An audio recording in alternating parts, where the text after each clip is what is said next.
Welcome to a lesson with Dr. Powell. We're going to talk about the way derivatives interact with dot products and cross products.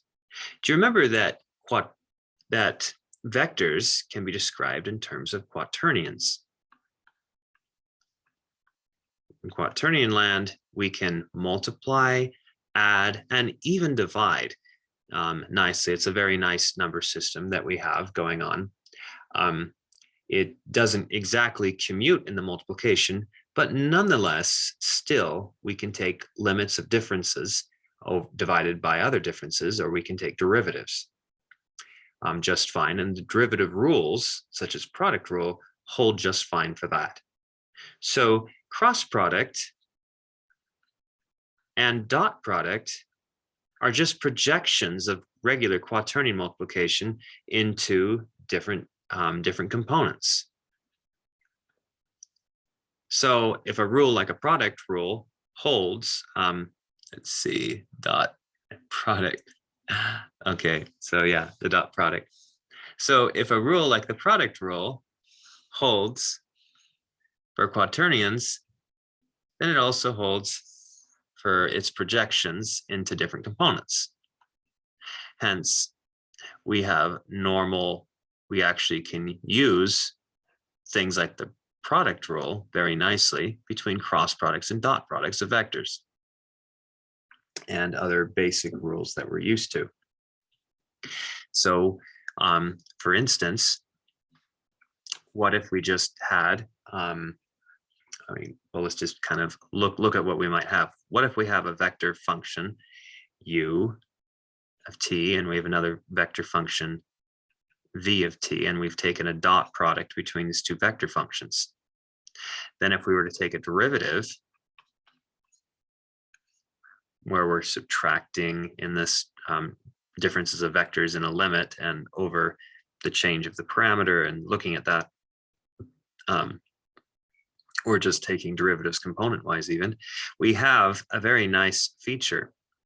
The product rule holds. We could think of this as simply u prime dot v, dot product here, plus u dot v prime.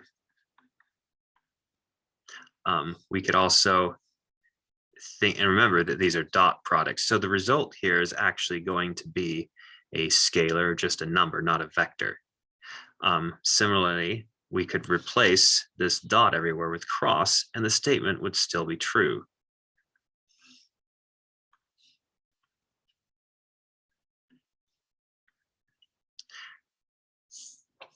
So that enables us to be able to compute various things. Perhaps let's just look at an example of this. Suppose, for instance, that we have, and let's do one with the dot product.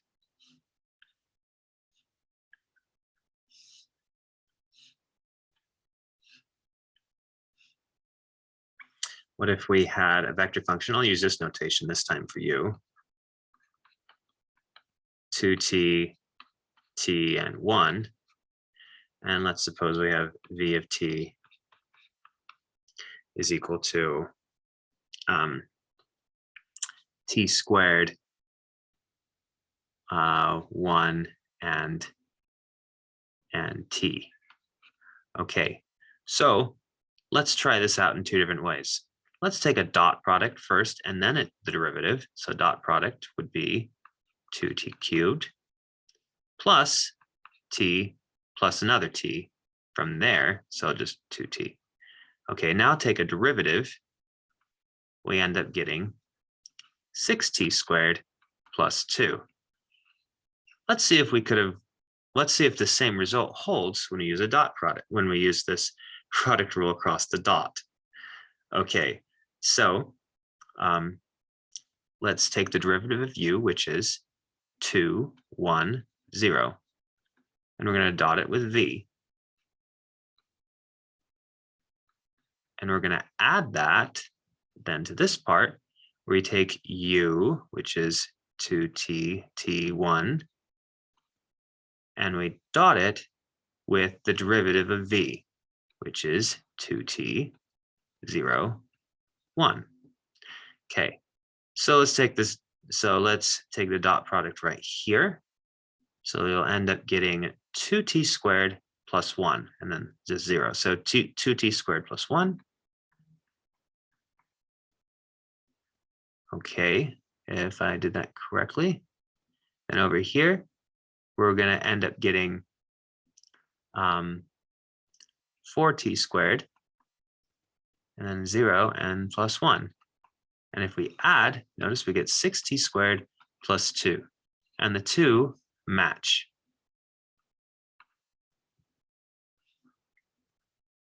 Thanks for watching.